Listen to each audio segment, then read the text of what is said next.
Saya pribadi kan mengatakan bahwa KAA yang diselenggarakan kemarin itu pepesan kosong. Pepesan kosong. Saya mau tanya, ada yang punya data nggak? Waktu kita bikin KAA 55 itu Amerika datang nggak? Sebagai apapun. Sebagai apapun. Nah, iya, sebagai apapun datang. Karena hari ini kan datang sebagai pengamat. Iya. Dulu datang nggak? Setahu saya enggak. Ya kan? Kenapa hari ini jadi pengamat? Merasa harus datang dan jadi pengamat. Emang dia mau ngamati apa sih?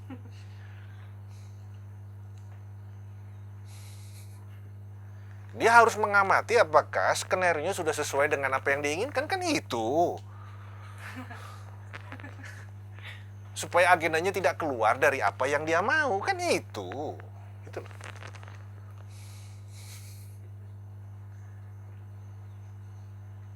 Sederhana. Dan kalau mau dibilang dua negara yang tadi itu, dua-duanya ada ya di KA ini, Cina juga ada, Tiongkok gitu ya, Amerika juga.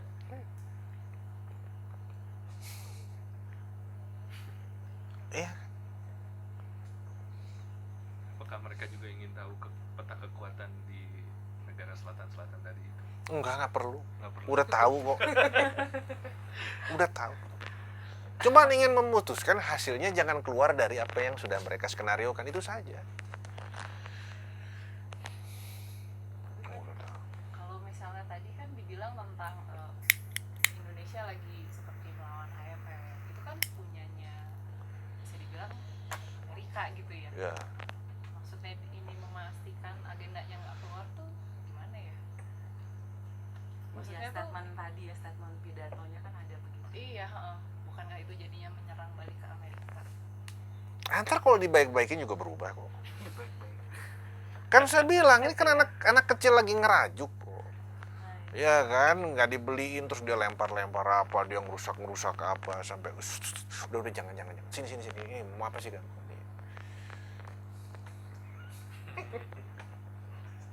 Ya modelnya cuman gitu kok hari ini. Enggak ada yang serius. Emang serius itu, nggak ada yang serius buat saya kemarin itu. Karena gini loh, kalau saya kan tadi sampaikan di awal, nggak usah bikin pernyataan itu, tindakan di dalam negerinya aja kan memperlihatkan itu. Kalau tindakan di dalam negeri tidak memperlihatkan itu, politik dalam negeri saya katakan tadi. Kan harus jalan antara politik dalam negeri dan politik luar negeri itu sejalan, sikapnya sama. Politik luar negeri kita bicara, oke, nggak perlu IMF segala macam. Politik dalam negerinya seperti apa? Masih jalanin. Loh, kalau masih ngejalanin buat apa ngomong kayak gitu, kan sederhana. Jelas gitu loh jenis kelaminnya laki-laki, perempuan-perempuan, jadi nggak jelas gitu loh. Sikapnya jadi ambivalen gitu. Makanya saya bisa mengatakan itu seperti anak kecil merajuk karena tadi. Karena nggak serius kok. Kalau serius selesaikan di dalam negerinya. Mainkan apa yang menjadi kebijakan kita sendiri tanpa harus kemudian merujuk pada apa yang ditentukan oleh IMF. Seperti yang disepakati oleh Soeharto dengan letter of intent. Itu kan dijalankan hingga hari ini.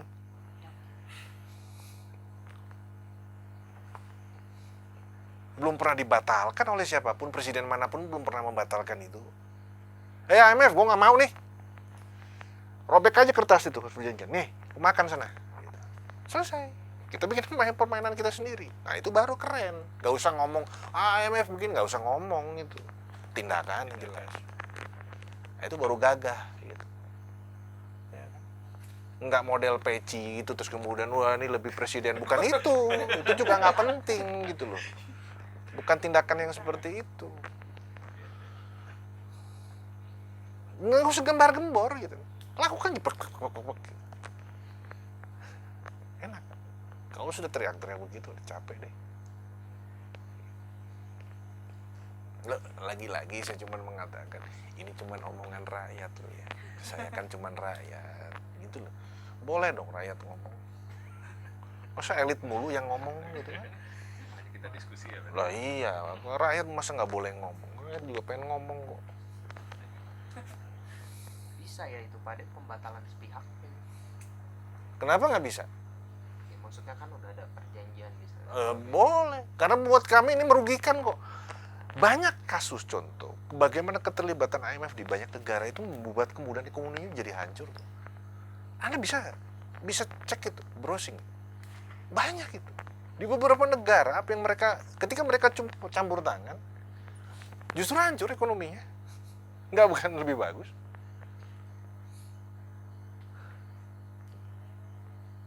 Jadi tidak serta-merta obat dulu yang katakan IMF datang dengan obat yang datang untuk membenahi ekonomi Indonesia. Banyak di negara lain tidak berhasil itu dan membuat ekonominya makin hancur. Dan itu kan masih kita lakukan ya hari ini. Karena tadi semua masih berpegang pada letter of intent yang ditandatangani oleh Soeharto.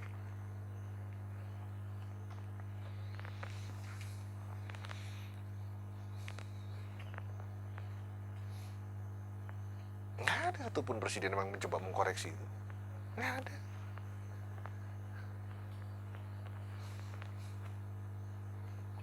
Pertanyaannya karena tidak berani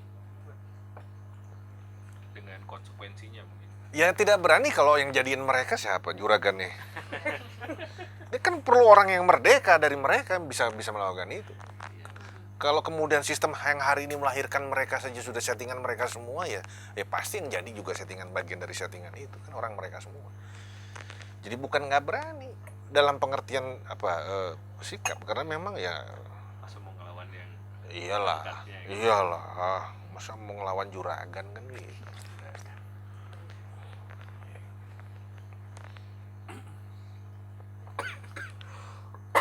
Kan diceritain sampai batuk udah nggak dingin kan jadi diskusi itu ya. Tadi waktu mau mulai dingin gitu ya, karena nggak hangat. Ada lagi yang lain?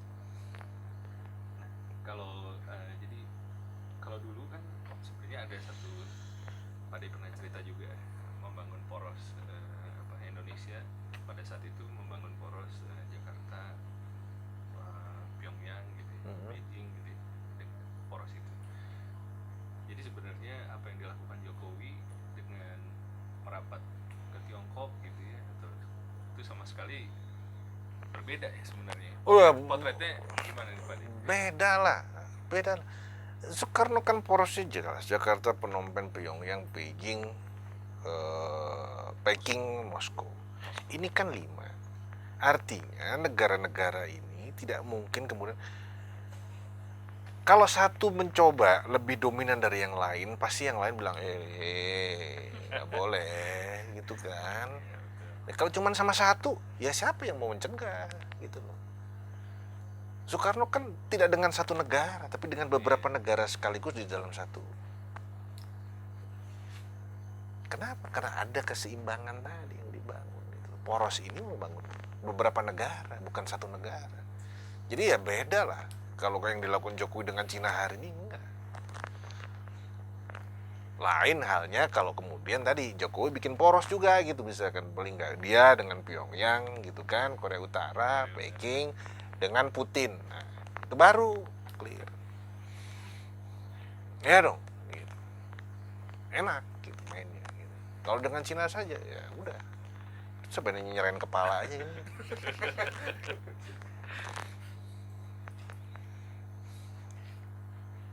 Kepalanya dikeluarin dari mulut harimau, dia masukin ke mulut buaya.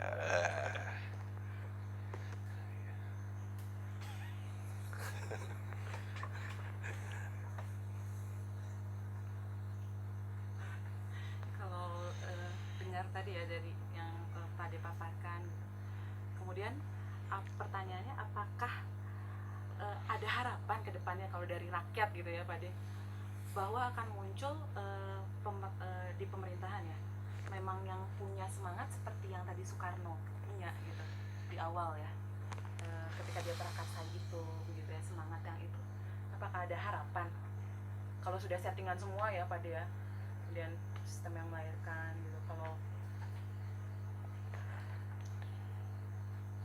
Harapan itu bisa ada dan bisa tidak. Tidak ada harapan karena tidak ada yang berharap. Iya. Oke. Jadi kalau Anda masih punya harapan, maka ada harapan itu. Tapi kalau sudah tidak ada yang berharap, ya tidak ada harapan itu. Maka taruh dulu, kita berharap dulu sehingga harapan itu ada. Nah, baru kemudian kita persoalannya kemudian yang harus dijawab adalah bagaimana harapan itu tidak tinggal hanya menjadi harapan. Karena harapan akan tetap akan menjadi harapan ketika kita tidak mencoba mewujudkan itu. Harapannya dibangun, tapi kemudian mari kita wujudkan itu. Karena itu tidak kemudian jatuh dari langit, kan selalu saya mengatakan itu tidak jatuh dari langit. Gitu. Tapi perlu kerja-kerja, perlu upaya untuk itu.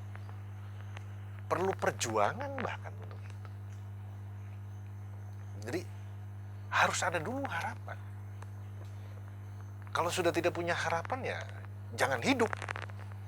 Karena kita hidup itu dari harapan gitu. Harapan itu cita-cita, harus ada dulu cita-citanya. Cita-cita bertanah air, berbangsa dan bernegara. Gitu. Harus ada dulu. Karena tadi kita hidup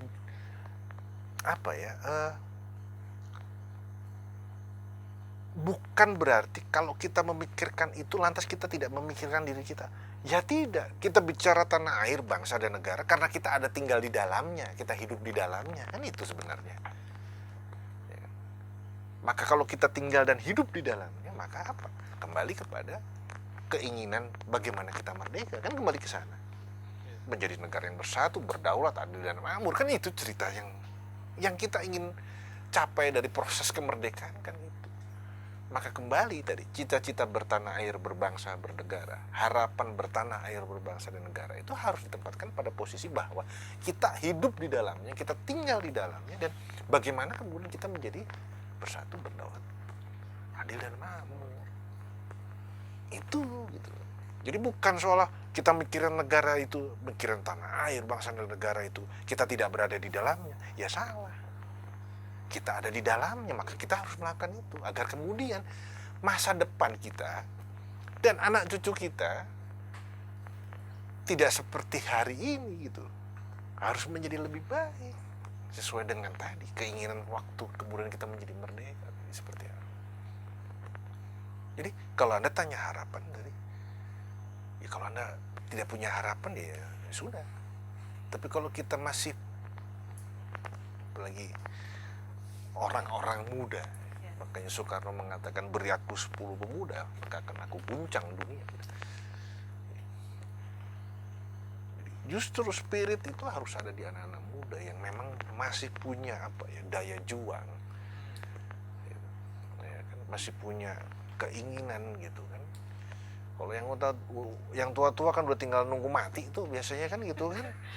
Ya, urusannya cuma tinggal ke gereja, ke masjid, zikir, minta maaf, minta ampun aja. Ya karena udah banyak korupsi biasanya kan gitu. Ya kan? Udah banyak salah gitu kan. Ya kan gitu. Jadi udah diajak begitu-begitu udah nggak mau biasanya. Ya justru yang muda-muda yang harus punya semangat, spirit itu, harapan itu. Dan jangan kemudian hanya menjadi harapan kosong karena dia tidak kemudian coba dibumikan.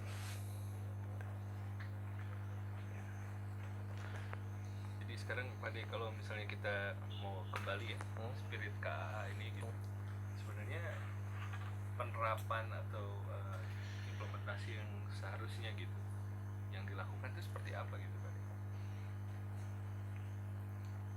Dari sisi mungkin pemerintahnya dan juga mungkin dari individu ya sebagai kita ya. Si spiritnya itu. KAA itu bukan sekedar hanya romantisme masa lalu. Itu yang harus dicatat. Ya. Tapi semangat KAA harus dihadirkan dalam konteks kekinian dan masa depan. Dalam konteks kekinian, maka yang diperlukan adalah bagaimana kita memotret ulang perubahan yang terjadi secara global. Dulu, 60 tahun yang lalu, benar ada negara itu terlibat. Tapi mari kita lihat juga keadaan negara perkembangan di negara itu seperti apa. Karena tidak statis kan. Ini kan dinamis, artinya ada perubahan di sana. Kita lihat saja Libya sudah berubah. Siapa yang nggak kenal Muammar Gaddafi? Bagaimana sikap dia terhadap Amerika? Tengah hari ini Libya sudah. Jadi potret ini juga harus kita lihat. Apakah masih relevan negara-negara yang dulu ikut dengan hari yang ini? Masih relevan. Masih membawa semangat yang sama. Kalau di dalam proses 60 tahun negara-negara yang dulu ini akhirnya sudah menjadi kaki tangan dari kepentingan utara, ya ngapain KA ada? Bubarin KA kalau saya. Percuma. Karena negara-negara yang dulu tahun 55 berhimpun dengan yang ada hari ini sudah berbeda. Bukan negaranya ya, tapi dinamika perubahan di dalam negaranya. Gitu. Karena mereka sudah bisa saja kalah dan tunduk menjadi bagian dari kepentingan utara tadi. Nah kalau sudah itu ngapain ngumpul romantis? Itu namanya nostalgia, itu reunian. Reunian. Ya kan, reunian nih nostalgia, foto-foto, selfie, silakan kalau itu. Tapi jangan membawa semangat KA lagi. Semangat anti penjajahan, semangat anti penindasan. Jangan ada lagi di situ di bawah. Kalau masih coba di bawah itu, buat saya tidak lebih cuma sekedar packaging. Dan itu lagi-lagi decoy, pengecohan, gitu, decepsi. Jadi kalau untuk saya sederhana itu. Potret dulu dong. Konteks hari ini, siapa dulu? Listnya kan ada negara itu. Nah, kita list aja dulu. Ini masih nggak? Di checklist lagi. Kalau sudah ternyata bagian dari itu, ya sudah ngapain? Gitu. Sudah menjadi taklukan, negara-negara taklukan itu sudah tunduk pada ya, sama halnya dengan Indonesia hari ini gitu posisinya, ngapain gitu. Sejak Soeharto sampai sekarang itu sudah jadi negara taklukan kok, udah nggak pantas jadi tuan rumah kabun kita hari ini. Karena yang berkhianat dulu terhadap KA hasil dasar ya Indonesia sendiri pasca Soekarno, catat itu. Jadi nggak usah. Jadi kalau kita mau masih beresin dulu Indonesianya, makanya saya ngomong beda awal tadi. Nggak usah galak-galak lah keluar. Tindakan ke dalam dulu, dalam negerinya dulu. Buktikan itu di dalam tindakannya ke dalam negeri. Kebijakan dalam negerinya itu kan kelihatan. Baru kita bisa ngomong keluarnya jelas. Nyambung. Gitu. Ya? Ya. Saya jadi lapar lagi nih soalnya. Jadi ngobrol. Pak De. Habisnya kita makan lagi. Oke? Sementara itu dulu ya kita. Ya. Terima kasih, sampai jumpa.